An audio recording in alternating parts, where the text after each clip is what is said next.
नमस्कार, निज टीम में आपका स्वागत है और मैं हूं आपके साथ जुबैर मलिक। और बुलेटिन की शुरुआत करते हैं बागपत से इस बड़ी खबर के साथ। आज स्वर्गीय चौधरी अजीत सिंह की विशाल श्रद्धांजलि सभा है और छपरोले के विद्या मंदिर में इंटर कॉलेज में सभा को रखा गया। इस अवसर पर जैनत चौधरी सिंह के सर पर आज बंधेगी अजीत सिंह की विरासत की पगड़ी। इस वक्त की बड़ी खबर हम आपको बता रहे हैं बागपत से। आज जैनत चौधरी के सर पर विरासत की पगड़ी बंधेगी। बड़ी संख्या में हरियाणा, राजस्थान और यूपी के खाफ चौधरी सहित तमाम नेता यहां पर व आम जनता यहां पर मौजूद है। इस वक्त की बड़ी खबर हम बता रहे हैं। इस आयोजन में काफी संख्या में हुजूम भी जमा होगा। चौधरी अजीत सिंह को सियासत अपने पिता चौधरी चरण सिंह से विरासत में मिली थी। यही वजह है कि अजीत सिंह अपने पिता की तरह ही खुद को किसान और जाट का नेता कहलवाना पसंद करते थे। साल 1989 से लेकर 2014 तक लगभग हर केंद्र सरकार में अजीत सिंह मंत्री रहे हैं। इस वक्त की बड़ी खबर हम बागपत से बता रहे हैं आपको, जहां आज जैन चौधरी के सर पर विरासत की पगड़ी बंधेगी और इस कार्यक्रम में शिरकत करने के लिए पब्लिक का काफी हुजूम जमा हुआ है और काफी संख्या में यहां लोग पहुंच रहे हैं और काफी वहां पर व्यवस्था की गई है। और आज सुबह से ही सुगबुगाहट है सियासत में, क्योंकि 2022 में विधानसभा चुनाव भी है। कहीं ना कहीं उसको लेकर भी यहां कयास लगाए जा रहे हैं।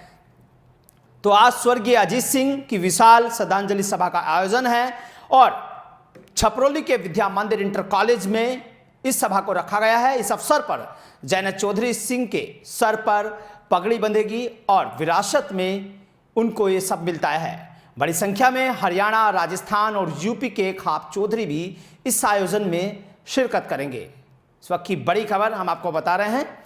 चौधरी अजीत सिंह को सियासत अपने पिता चौधरी चरण सिंह से विरासत में मिली थी। यही वजह है कि अजीत सिंह अपने पिता की तरह ही खुद को किसान और जाट का नेता कहलवाना चाहते थे।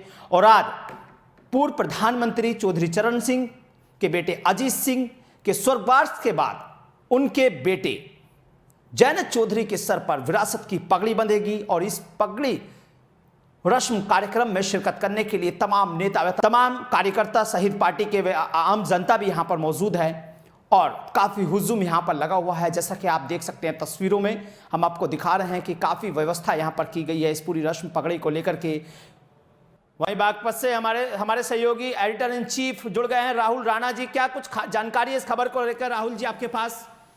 जुबेर, देखिए आपको बता दूं, आज सुबह से ही यहाँ पर जो है वो भीड़ देखी जा रही है और लोगों का तांता जो है जिस तरह से यहाँ बढ़ता जा रहा है उससे जो है यहाँ के लोग भी उत्साहित हैं और कहीं ना कहीं इसको जो है बहुत ही भावुक तौर पर देखा जा रहा है, क्योंकि पार्टी जिस तरह से पश्चिम उत्तर प्रदेश में एक बार जो है धरातल पर बिल्कुल आ गई थी, लेकिन अब जिस तरह से वहाँ अजीत सिंह का रस्म पगड़ी के दौरान लोग जुट रहे हैं और भीड़ जुट रही है, तो कहीं ना कहीं लोगों की जो भावनाएं है वो साफ तौर पर उमड़ कर सामने आ रही है। और आज कहीं ना कहीं अधिकतर जो लोग यहाँ मौजूद है उनकी आंखें नम है और वो चौधरी अजीत सिंह को आज याद कर रहे हैं, चौधरी चरण सिंह को आज याद कर रहे हैं।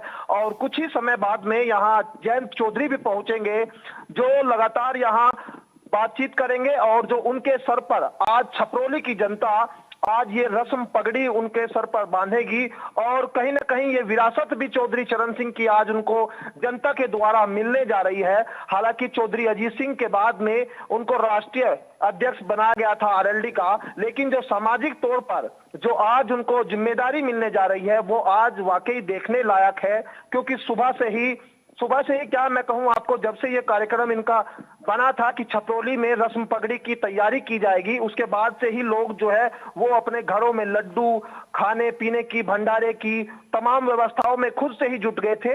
और पहले से ये चर्चा थी कि जिस तरह से जब जैन चौधरी यहाँ पहुंचेंगे, जैन चौधरी को लेकर लोगों के अंदर जो उत्साह है वो पहले से बना हुआ था।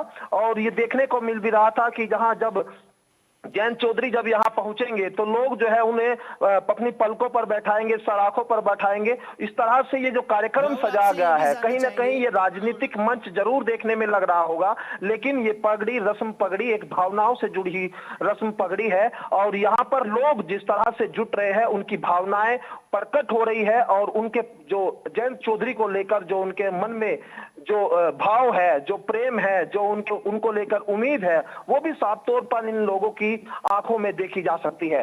जुबेर, राहुल, आपसे ये भी जानना चाहेंगे कि लगभग कितनी संख्या में यहाँ लोग जुड़ रहे होंगे और क्या कुछ इसके राजनीतिक मायने निकाले जाए, क्योंकि 2022 में चुनाव भी नजदीक है। जुबेर देखिए, अभी तक जो है यहाँ मैं बात करूं ओवरऑल करीब 10-15 हजार से ज्यादा लोग अभी तक पहुंच चुके हैं। और पीछे से जब हम गाड़ी लेकर यहाँ से निकल रहे हैं तो यहाँ गाड़ियों की तांता लगा है। हम लोग अभी ग्राउंड स्थल तक भी जो है पहुंच नहीं पा रहे। विजुअल के जरिए भी हम समझ रहे हैं। अभी जो कार्यक्रम है ये 2 बजे के आसपास रखा गया है और अभी जो है वक्त 12 बजे का करीब वक्त हो चुका है। और इससे पहले जो है लोग यहाँ जितने ग्राउंड में है उससे कई ज्यादा गुना, मतलब मैं बात करूं तो 4-5 गुने लोग जो है बाहर सड़कों पर है, जो अभी तक ग्राउंड पे नहीं पहुंच पा रहे हैं। हालांकि ग्राउंड बहुत बड़ा नहीं है, लेकिन जिस तरह से यहां लोग पहुंच पा रहे हैं वो उनके अंदर जो भावना है वो साफ तौर पर जरूर देखी जा रही है। और अगर मैं राजनीति की बात करूं, आपने सवाल किया कि राजनीति के क्या मायने निकाले जा रहे हैं, तो मायने साफ तौर पर देखे जा रहे हैं। क्योंकि पश्चिम उत्तर प्रदेश में जिस तरह से लोकदल का कहीं ना कहीं स्थिति अच्छी नहीं थी, अब जब से किसान आंदोलन बढ़ा है और उसके बाद से लोगों के अंदर जो भावनाएं हैं वो आरएलडी को लेकर भी बढ़ी है। क्योंकि पश्चिम उत्तर प्रदेश जाट बेल्ट के नाम से जाना जाता है और जाटों को लेकर आरएलडी जो है, लगता है जाटों को कहीं ना कहीं कि आरएलडी उनके लिए मुफीद है। और ये भावनाएं उनके लेकर भी साफ तौर पर देखी जा रही है और लोग कहीं ना कहीं इसको देखते हुए भी आरएलडी की ओर बढ़ते हुए जा रहे हैं। लेकिन इससे पहले जब राजनीति में जब आरएलडी के पास में एक भी सांसद नहीं था, क्योंकि चौधरी अजीत सिंह के बाद में उनके पास कोई सांसद नहीं था। जब चौधरी चरण सिंह की विरासत उनको अजीत सिंह को मिली थी तो काफी अच्छी पार्टी की स्थिति थी, लेकिन आज आरएलडी की स्थिति अच्छी नहीं है। और उस दौरान जिस तरह के ये समारोह रखे जा रहे हैं, क्योंकि ये भावनाओं से जुड़े हुए समारोह है, ना कि कोई राजनीतिक समारोह है, लेकिन जिस तरह से ये समारोह रखे जा रहे हैं, कहीं ना कहीं जयंत चौधरी भी इसको लेकर भावुक हो सकते हैं। क्योंकि जब हम वहां ग्राउंड पर, हमने कल रियलिटी देखी थी, ग्राउंड पर लोगों से बातचीत भी की थी, तो वहां के जो लोग हैं वो साफ तौर पर बता रहे थे कि हम दिल से जयंत चौधरी को अपना नेता मानते हैं। और छपरौली की मैं अगर बात करूं तो छपरौली विधानसभा में दरअसल चौधरी चरण सिंह ने 1937 में पहला चुनाव लड़ा था और 1991 में चौधरी अजीत सिंह वहां से विधायक बने थे। तो ये वहां के बारे में कहा जाता है कि वहां जो लोग हैं वो उनको दिल से मानते हैं। और कभी भी चौधरी चरण सिंह के परिवार से अगर कोई वहां चुनाव लड़ने के लिए गया है, अगर चौधरी चरण सिंह के नाम पर वहां चुनाव लड़ा गया है, तो कभी वहां से हार कर वापस नहीं लौटा है। तो चौधरी खानदान के लिए, चौधरी परिवार के लिए ये कहीं ना कहीं एक बहुत अहम सीट है, विधानसभा सीट। और छपरौली से ही जो उत्तर प्रदेश का माहौल आरएलडी बनाने की तैयारी में है वो भी साफ तौर पर देखा जाता है। लेकिन अगर वहां बात की जाए लोगों की, तो लोग साफ तौर पर ये भी कहते हैं कि अभी ये राजनीतिक मंच नहीं है, राजनीतिक बातें नहीं होनी चाहिए। लेकिन राजनीतिक पार्टियां है तो राजनीतिक मायने जरूर निकाले जाएंगे। और यही सब साफ तौर पर पश्चिम उत्तर प्रदेश में इसी छपरौली विधानसभा के बाद में पहली सभा भी आप मान सकते हैं। लेकिन यहीं से माहौल उत्तर प्रदेश के लिए अब आरएलडी बनाने जा रही है। आपसे ये भी राहुल जी समझना चाहेंगे, जैसे कि इससे पहले पूर्व प्रधानमंत्री चौधरी चरण सिंह और उनके खुद बेटे चौधरी अजीत सिंह भी अपने आप को किसानों का नेता मानते थे, और आज इसी कड़ी में जयंत चौधरी के सर पर रस्म पगड़ी बनने जा रही है। तो क्या लगता है 2022 आते आते कुछ माहौल चेंज हो जाएगा पश्चिम उत्तर प्रदेश का? बिल्कुल, देखिए पश्चिम उत्तर प्रदेश में अगर मैं खासकर बात करूं यहाँ के जातिगत आंकड़े की, तो जातिगत आंकड़ा यहाँ जाट बेल्ट बहुत मायने रखता है। और जाटों के लिए अजीत सिंह की पार्टी, मतलब मैंने पहले भी कहा है, वो मुफीद मानते हैं अपने लिए। और लेकिन ये कहा जाता है उत्तर प्रदेश को लेकर कि जयंत चौधरी की इतनी बड़ी पार्टी नहीं है कि उत्तर प्रदेश में वो सरकार बनाएंगे।